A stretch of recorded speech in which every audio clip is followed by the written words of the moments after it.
Hi, it's Diane Strong with Bourbon on the Banks Festival. We're here at Limewater in Frankfort, Kentucky to interview Peggy Noe Stevens for this episode of Undressing Bourbon. Come on.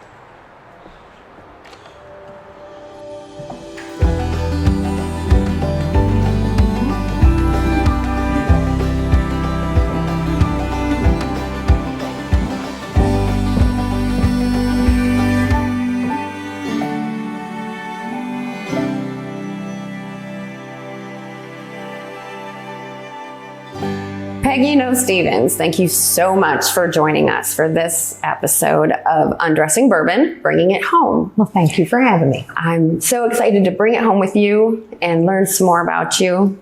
You have quite a resume, and I'm going to try to remember all of it. Good luck. You are the first female master taster. Correct. You are one of the founders of the Kentucky Bourbon Trail. Guilty. You are the founder of Bourbon Women. Yes. You are an entrepreneur. Most certainly. Yes. You are an author of books. And you write for several magazines. Correct. On a regular basis. You are in the Kentucky Hall of Fame. True. Or the Bourbon Hall of Fame. Bourbon Hall of Fame. It's and not Whiskey Magazine Hall of Fame. Yeah. Oh, okay. I missed that one. What is your title right now? Well, I'm president of my company, Peggy Noe Stevens and Associates. And so that is my title, along with being a master taster. I don't normally put Hall of Fame at the end of my name. It's just something I'm super proud of. You should be. Thank you. Did I miss any? You did really well. I'm a whiskey reviewer. I judge whiskey competitions across the U.S. And professional speaker. So I do. You're an educator. Yeah. So I do a lot of things, just like I'm doing for Bourbon and Beyond and Bourbon on the Banks. I love doing seminars based on bourbon and entertaining. And you've had your hand in the making and just creating of several distilleries and brands. Yes. It is in dozens. I've done 40.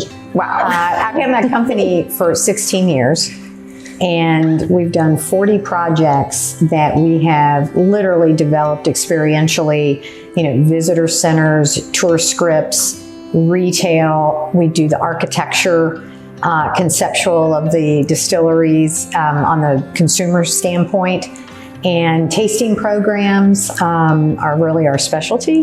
And we also do packaging projects. So where I've always kind of, prided myself is we are kind of the energy and creative behind a lot of brands that very, very well. We just like to stay in the background, and let the brand speak for itself. I guess one of the questions that I like to start with, how did you get to where you are? And I know it has been quite a journey, but I don't think anyone would be upset if you started from the beginning and went all the way to the end. Okay, yeah, I've warned you. I'm going to warn you right now.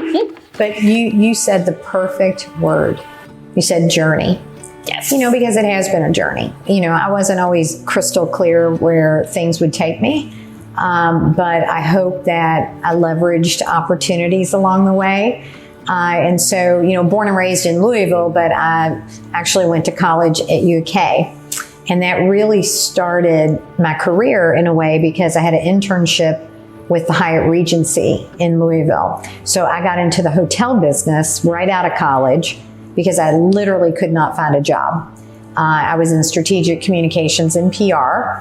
And so the hotel industry had hired me for their PR department.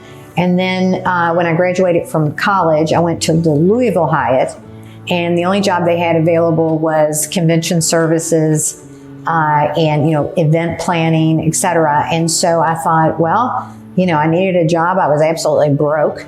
And so I took that job, and little did I know that it was the hardest work I've ever done. First of all, I probably worked 80 hours a week.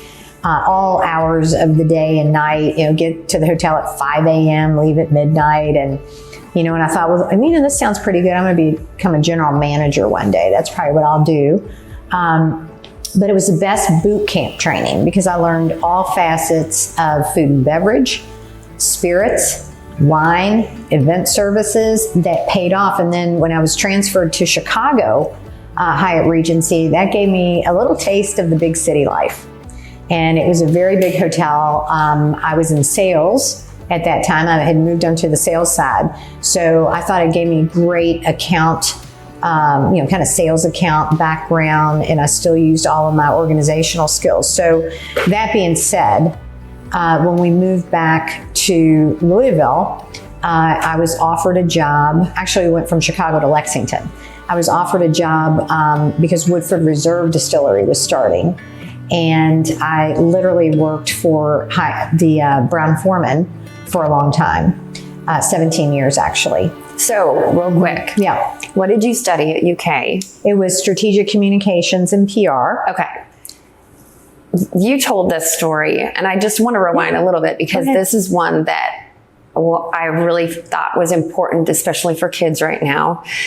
In our inflation industry, they're coming out of college with a lot of debt, and they think that they're just going to jump into their dream job, make a ton of money. Hear it all the time. And they can't get hired anyway. Correct. And I love your story because your internship, you said you folded napkins. I did. And you licked envelopes. Put in data. And addresses. that was your experience. Oh yeah, it was miserable. And you couldn't find any job coming out of college. No. And you're like, well, maybe I'll try to go to Hyatt Regency. Yes. Because I have an intern there. Exactly. And then they hired you for the job that launched you. That's right. I guarantee you that's why I got the job. And had no desire to get into the hotel business. Right. But sometimes you have to do what you got to do. And it's such a great story. Thank you. Because it really does. Like everything happens for a reason. Yeah. Sometimes you got to take that. And I learned to manage people at a very young age. Banquet servers, front desk, people that worked there, maintenance department, we worked with all facets of people and jobs. And so it was really an eclectic environment, which I think later again helped me manage people when I worked in that kind of environment of a distillery. So I did a lot of event planning for Brown Foreman. That's originally why they hired me. But then eventually when Woodford Reserve launched, that was just so exciting because it was when there were only 7 distilleries in the state of Kentucky. It's just unbelievable to even now think we're that over 100. Yeah, I mean, it's like crazy to even think there were only 7 at the time. No Bourbon Trail. No. And so that's where I became a master taster. Because Lincoln Henderson was the first master distiller of Woodford Reserve. And he noticed my palate. And little did I know, I always did well on science, tests, and science was kind of my forte, even on ACTs and things like that. And I just loved the chemistry side and science side of whiskey. And I gravitated to that. And Lincoln thought I had a really good palate. And I think part of that was my love for culinary. Putting together menus at the hotel and wine pairings that I had to do at the hotel. So I really became adept in flavors, really profiling flavors. And so that's when I went under training to become a master taster. And little did I know that I would be the first master taster in the world. In the world? In the world at that time. Wow. First female master taster. And I wonder, what I understand that was a bit of a journey as well. It was a journey. It was a journey because as excited as I was, and I loved working at Woodford Reserve. That was just so much fun. Any kind of startup operation, I was just really jazzed about. And it was just really entrepreneurial, which I loved. I loved my team.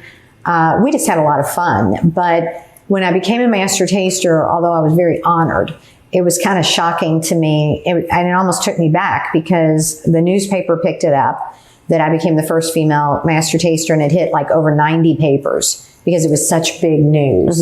And I was like, really? Wow. I had no idea.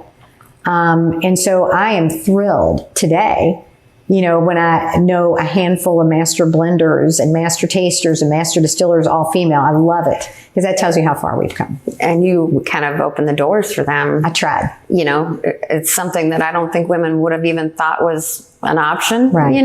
Right. But when you see someone and, a woman in a strong position like that, it gets you thinking. Is there someone that had a huge influence on you that? Oh, yes. I mean, I'm sure there was a lot, but is there Most one certainly. that just stands out? Oh gosh. Well, first and foremost, it would be my dad. I love that. You're going to get me emotional. I mean, he's passed away, but he was like quintessential, had 2 girls. Even our dog was female. So he thought it was a conspiracy, you know, but he was all about, like, he never told me I couldn't do something. And I don't mean that on any scale. I mean, like, if I wanted to play basketball, and he would teach me how to play basketball. He wouldn't say, oh, you know, that maybe that's not for you. I was terrible at basketball, you know, but he would never tell me I was terrible. Yeah. Or if I wanted to, you know, challenge something, or if I wanted to try out for something, he was my biggest cheerleader. And I think that's what spoiled me, was he was so great about picking me up and putting me on his shoulders. And, you know, I was kind of the boy, if you will. We would go to basketball games together, you know, or play golf together. I just knew there wasn't anything I couldn't do. Yeah. I can relate to that. So then you enter business world, right? You enter the business world and you're challenged or looked over because you are a woman, or, you know, and it was so foreign to me. It was absolutely foreign. I love that. But he was the ultimate diplomat. He worked in HR for the Louisville Water Company for 33 years. He did labor union management. He did, you know, all kinds of things, and everybody's best friend. He knew how to entertain. He knew how to make people feel good. And that's important. The other 2 that I would say is Lois Matus, who's a retired Brown-Forman executive. If it was not for her at Brown-Forman, I never would have been noticed, maybe. She gave me opportunities that I never deserved, probably. But there was something in me that she saw, and she certainly brought out. And my career excelled there because of her. Another executive at Brown-Forman, Mike Keys, who I worked for at Jack Daniels, and, you know, he was a champion. That's all I can say. He was a champion of mine, so much so when I worked at Brown-Forman that I named an award after him for the Bourbon Women WOW Awards, the Women of Whiskey Awards. And we have a Mike Keys Champion Award that we give out every year. That's great. Yeah. That is great. You kind of created the whole idea of pairing bourbon with food. Did you not? I'd like to think I was a catalyst for that. I came out with the Woodford Reserve Flavor Wheel, along with Lincoln Henderson and David Larson, who was the chef in residence at the time at Woodford Reserve. And I just knew food and bourbon went together. I loved... But you didn't see it anywhere, right? No, like people weren't doing that at the time. Not at all. I know I love the farmers of Kentucky. You know, I love the chefs of Kentucky. And so I thought, I'm going to bring all 3 of those together. So the book, Woodford Reserve Culinary Cocktail Tour, which you can, believe it or not, still find on Amazon. Sometimes you can still get that book. I wrote it in the late 90s, I guess. Talks about all of that. You know, cocktail recipes, and has wonderful food recipes with bourbon. Has profiles on the chefs at that time and profiles on the farmers of that time. Oh, fun. And so part of it was creating the flavor wheel of Woodford Reserve, which they still use today. And of course it has varied, you know, since I did it. It's even better, in my opinion, because of Weta Michael, if you know that name. Everybody knows that name. James Beard Award winner. Lovely human being, and somebody who I admire greatly. She was in the book at the time. She took it and made it even better, you know, when she was the chef in residence at Woodford. Oh. So that book was like my first, and it was fun because I partnered with Dan Dry, who's a very famous photographer, and Julius Friedman, who was a beautiful artist and creative director at the time, and we were just a team. I mean, it was just so much fun to do that book. I can't tell you. The second book was my Jerry Maguire book. It was when I left corporate life and started my own company. And I know this sounds very odd, but aside from being a master taster, I also am a certified etiquette and protocol consultant. Went to the Washington School of Protocol for a time. That is so cool. And I'm an image consultant. Which all of as this well. makes me so nervous. I just I'm want to just, point no, that I mean, out. it's just like, I don't know how. Getting ready today was the like, journey. oh Lord. Back to the journey. I don't know how I did that. I don't know where I got there, but I got there. So it was my Jerry Maguire book because, you know, I was like, man, I just want to treat people right in my own business and I want to lead by example and, you know, all of those things. So I wrote a book called Professional Presence, the 4-part guide to building your personal brand, because everybody is their brand. You are a walking billboard for yourself. And it's not just being in a conference room. It's how you greet people down a hallway, you know, and how you treat people, how you make them feel. So I was determined to teach, how do I say, more younger people, like in their 30s, 20s, anybody who was trying to build their career, kind of teach them all the mistakes I made when I was younger, in the hopes that now that I know, I'm passing on my knowledge. And I have literally taught from that book for 16 years. And so then my third book was Which Fork Do I Use With My Bourbon, which Susan Riegler, my dear friend, who was a former food critic for the Courier Journal and has written 8, she just finished literally yesterday, I think her 9th or 10th book. Wow. And she and I tag teamed on that book because we're also whiskey reviewers together for American Whiskey Magazine. And we wrote that book in 8 months. Because we didn't have to do research. It was just all in our head. So that was like everything I have learned in the business that I wanted to teach the consumer how to do it in their home. So how do you feel about the industry in general and how it's evolved since you joined into that industry? I mean, wow, that is such a big question. I have so many thoughts. As I told you, when I started in the industry, there were only 7, distilleries. And I really sincerely mean this about the camaraderie among the master distillers and the companies, even though we were competition, just like starting the Bourbon Trail. It was 2 other women. One worked at Makers, one worked at Beam with me, Donna Nally and Doris Calhoun, and we worked together to create the Bourbon Trail. We were competitors, but we just didn't act like competitors because a rising tide raised all ships. Yeah. And we knew there was a big vision for bourbon. And then when it started to take off, I think a really pinnacle moment as bourbon was on the rise with consumers due to pop culture, like Mad Men, the cocktail culture. Bartenders were making retro drinks, old fashions, Manhattans, things were starting to really rock. We started to see more of our industry building infrastructure of distilleries for the Bourbon Trail. But the real pinnacle moment, in my opinion, is when the craft scene happened. Yeah. Because when the craft distilleries started to come out, we really didn't pay too much attention at first. Like, oh, what are they going to do? Take over? There's no way they can be bigger than our infrastructure.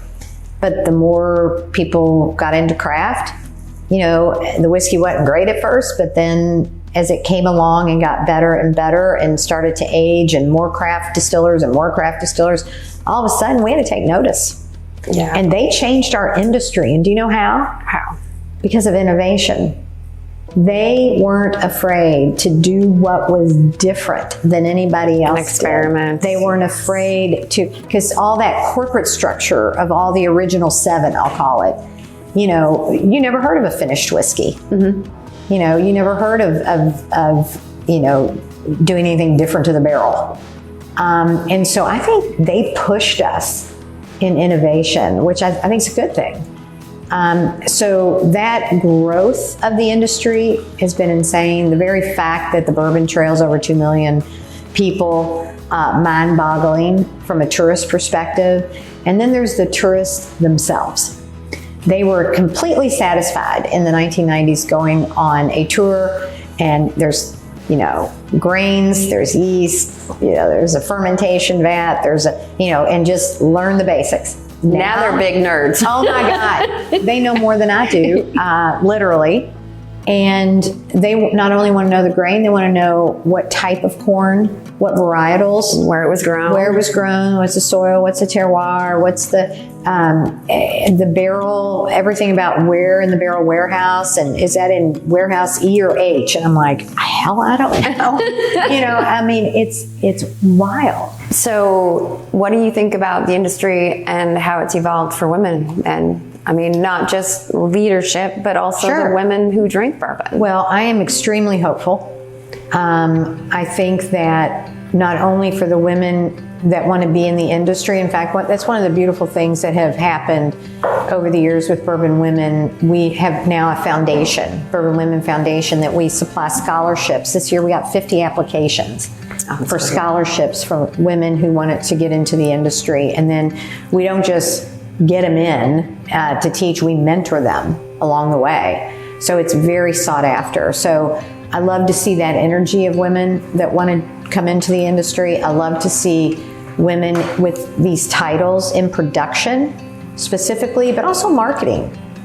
I'd like to see more CEOs of beverage companies that have women. That would be great. That's our next big hurdle, I think. So I'm really pleased with the people who have put women in position, not as a token, not as a marketing tool, but because they really had the credentials to do it and they were the best candidate. That's what I get excited about. And then let's see, for the consumer, I think the consumer, we're the other half of the population. Yeah. Women, and if the industry is really wise, they'll continue to market and learn how to. Bill Samuels taught me this when I first started Bourbon Women, and I came to him and I said, I got this idea, and tell me what you think about it. And I showed him this focus group I did, and he just looked through it, he looked through it. Smartest thing he ever said, because he is the king of marketing, which I love. He said, Peggy, this is going to be great because the industry's finally starting a conversation with women. Conversation. He didn't say marketing. They weren't really allowed into the conversation. They weren't. And you go to a trade show, a whiskey trade show or whatever, and you go booth by booth. I have seen it in action. I have heard it from women consumers, female consumers, that when they go up to the booth, the men are talked to and they just ignore the women, thinking that they're there with their husband. Not the case. Still happens to me today with my husband. He will order a big glass of red wine. I'll have a bourbon on the rocks, and they bring the wine to you and give the. I get the wine, he gets the bourbon, and then he'll correct him and say, no, sir, it's switched. They're, oh, well, and just kind of impressed, that I'm drinking whiskey. So it still happens today. It's too bad you can't put a name tag with all your credentials underneath that. I drink bourbon. Do you have a special place in your home that you go at the end of the night to relax and have a little nightcap? Well, and this is, of course, during the good months of weather, but my husband and I love to sit on the patio together, and we have a fountain out there, kind of a creek stone fountain that's just very relaxing, and we like watching the deer in the yard, not eating my flowers, but watching the deer in the yard and their beauty. Hummingbird feeders, we kind of like to just sit on the patio and have our favorite cocktail and just talk about the week. That would be my favorite place. And then inside, I guess, I find myself making a lot of cocktails, for everybody. I'm always testing things. I don't care if it's maraschino cherries versus Luxardo, I'm tasting. That's fun in the kitchen. I guess to answer your question, my second place would be the kitchen. Right. Yeah, family, friends. I experiment. I bet it's fun being at your house when you're doing that. It is. I think people like coming over sometimes because I treat them like guinea pigs. Try this. See, that's hey, I just mixed this cocktail with XYZ, or hey, I just kind of blended this whiskey. What do you think about that? Because I do a lot of whiskey blending for people. I was just going to ask, do you do blending? Like, have you ever created your own product? Well, I have not created the Peggy Noe Stevens label, if you will, but I've been behind a lot of products that have been created. But you never know. I was going to say, do you see yourself possibly? Well, How about we have another episode? That would be great. Peggy, thank you so much for joining us for this episode My of pleasure. Undressing Bourbon. I think the world's just learned a lot about you and what an important person you are Thank you. to the world, not just the whiskey industry. So let's have a cheers to your father. Thank you. Mr. Noe. To Mr. No. And thank you for joining us for this episode of Undressing Bourbon. On behalf of Bourbon on the Banks Festival and the team at Undressing Bourbon, cheers. Cheers.